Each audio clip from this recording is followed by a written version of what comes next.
And now they throw Rise top lane, and suddenly the Fiora's in a different spot than it would have preferred. So it's going to be Dove on Aatrox mid. Summit and Dove have pretty overlapping champion balls. They all play the same champs. No Akali this time. The Kennen would have been the respectful choice. It almost feels like they stared so deeply into it. They saw what they wanted to see Atlas, and while it's not necessarily going to be a disaster, could happen, right? We've seen a lot of flexible lane assignments, and no guarantee the Faker doesn't find pastures new in the top lane. Well, we'll see what happens here. Game number 2, SandBox versus SKT.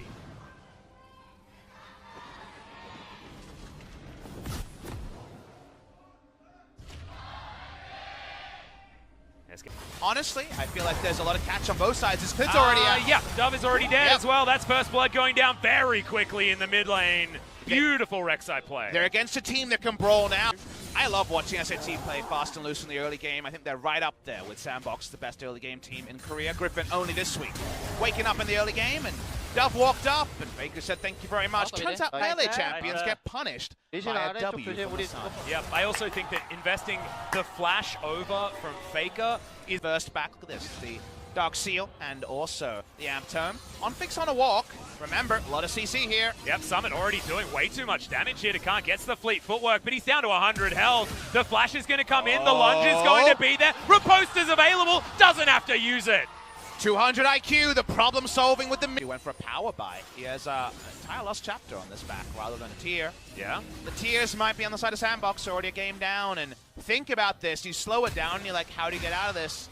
He does it perfectly here. Really nicely done by Khan. And just finds solace in the minion wave.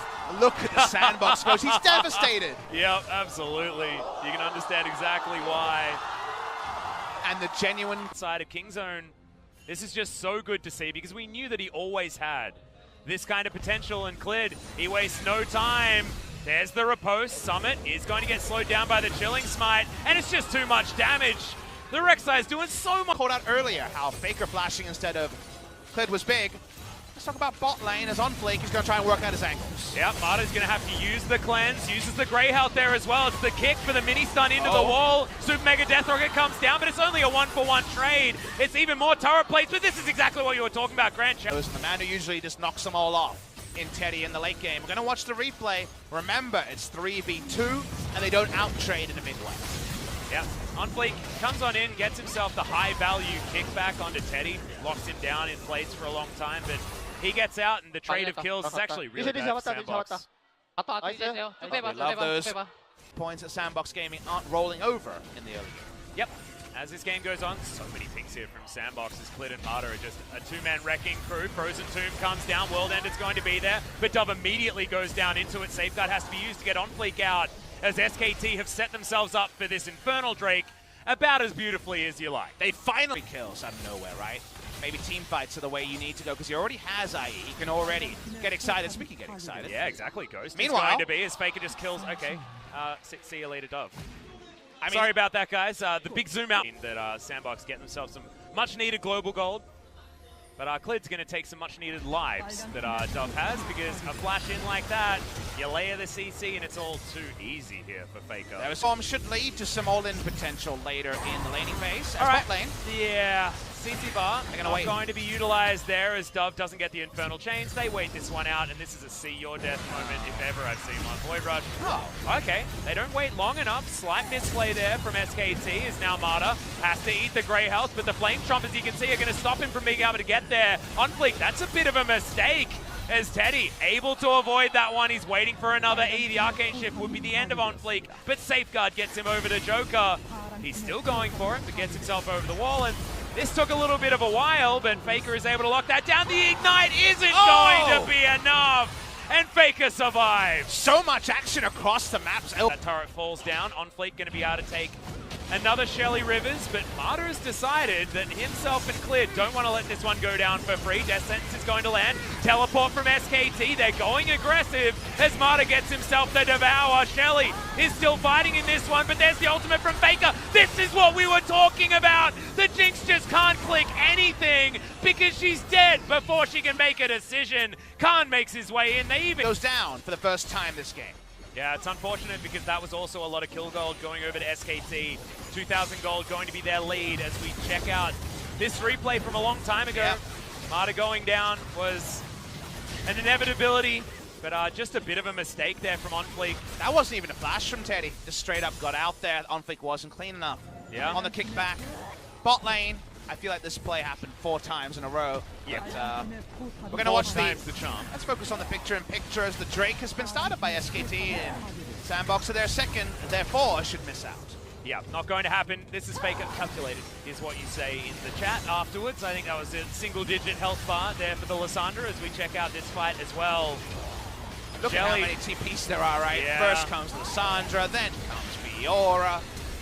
Nothing a little Jinx can do. Eventually going to be swatted down like a fly by the Fiora. Can't kill Summit on the back, but the comms tell you the Naisu is there. That you could go for in this place. He just wants to get himself scaling as quickly as possible. I like looking at Teddy's item builds because he varies them a lot. Cleanse used from Marta there as Joker does land another hook as Faker not going to go in on the claw. Dove, good knock up there as cleared. Burrows his way out of trouble, but he's down to about half health. Joker as well. He's in trouble. Uses the cleanse, but lands the hook. Teddy threads the needle on the Mystic shot. The Frozen Thrall is chasing, and SKT are following afterwards. This squad is feeling great in this mid-game as Khan's even launching himself forward. Good zap there from Ghost, but doesn't have the rest of his team available, and the Mystic shots are really starting to hurt from Teddy. And Luden's still procs, right? You can still poke around and be annoying with that, so very interested to see if you get the soul of the 45% CDR. Is that, well, you know. Oh man, he's just not having a great time. The World Ender does come in, OnFleek does land an ability, but it just straight up doesn't matter because Abyssal Voyage follows him through. Even the Licker Tongue gonna come out from Marta to slow him down. Flame Chompers do deny any follow-up kill, but the damage has been done. This could just be a Baron for SKT. The damage is extended. That wasn't even a real teleport. They've got 3 of those, and they got 1 with their fake teleport. Yep. Abyssal Voyage. Yeah, exactly right. Marta's just so good at knowing exactly where to use that ability on this Tahm Kench. So a lot of different Tahm Kench players as Realm Warp is going to come in from Summit, but SKT have them surrounded. Clid burrows his way out. SKT controlling the battlefield. They didn't like it. They're not going to go for it as Teddy actually Arcane shifts his way into... This is actually a bit of a problem because Teddy was going for a reset, going to immediately teleport back in. The Baron at about half health as Khan is going to get hit up, and SandBox not going to risk it. Double hit on the True Shot Barrage, and SKT, they actually want to go for this fight. Teddy very aggressive there as the hook lands onto the blue buff, and now it's SKT that are going to steal that one away and maybe even claim this Baron as well, or at least... And starting the Baron before taking down that ward means they do want to turn. They do want to start a fight here as Joker going to get missed by a few of those autos. As Clid's in trouble, has to flash the Ignite, is ticking down, he goes in to the stasis and holds himself alive for a moment, but only for a moment as Summit is going to finish that one off. Now the Realm Warp is a huge deal. Faker jumps on forward, but they immediately get rid of the Thresh. He goes into his ultimate. Summit unable to finish off the Lissandra, but the Tahm Kench is going to be dead. Can Teddy actually control this battlefield enough as Khan does get the grand challenge, and they should be able to get rid of Summit here. The Lee Sin going to go down as Teddy's on the chase. Ghost just can't get enough damage in these fights. And Dove can do nothing. He picks up a kill, but that's all he gets, and he's going in! Oh my god, okay, the W is going to land there. Infernal Chains pulls Teddy back in. Good knock up. Can Dove actually do it? The answer is no, as Teddy finishes him off. He's got his friend to help him out when he's so aggressive there. New Khan could join, and now speaking of joining, they leash the Baron, and they give it a start. Yep, Khan does have the Ravenous Hydra. It's going to take a lot for this Baron to actually take down the Fiora as Teddy also has a little bit of lifesteal in this build with the Vamp Scepter. Ghost is going to come on over as Faker's looking to flank him. They are going to be able to get rid of the Jinx. He's trying to make it onto the land. Does get that True Shot Barrage. Not enough damage as Faker wants to follow. Gets the Q. Max range as Joker immediately cleanses the ultimate, but the damage is done. Double kill for the mid laner of SKT, and they're already killing the Baron. And Summit just teleports in to see the bad news. OnFleek picks up a cleanup kill onto Faker. They can't play 3 lanes as cleanly, but they got 4 Baron buffs in a dream. Yep.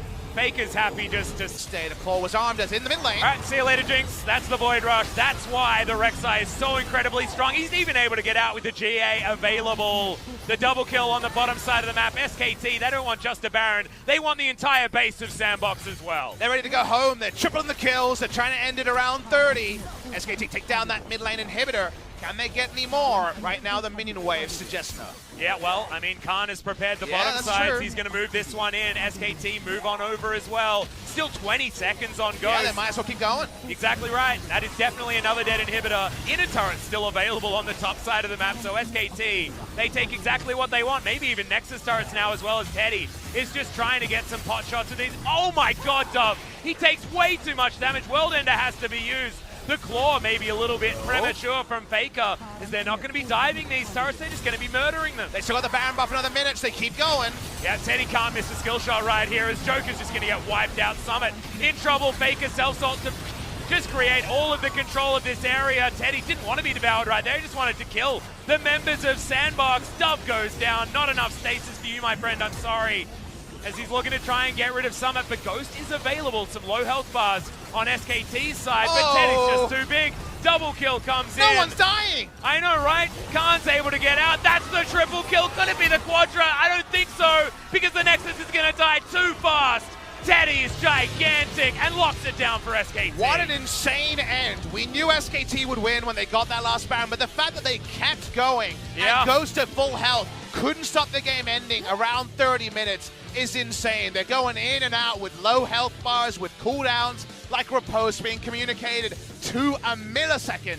SK Telecom T1 had a goal this week. They saw Griffin come back ferociously yesterday, and they say, can we do it better? You look over this series, and it might not be quite as one note as the domination, but given the opponent, you look at SKT and say, hats off. You guys are second, and you're right up there with Griffin. Yep, and I'm also really excited to see the VOD reviews from this particular series as well, because you can just focus on one player from SKT and dissect exactly how beautifully they played it. I think Teddy's probably going to get the MVP.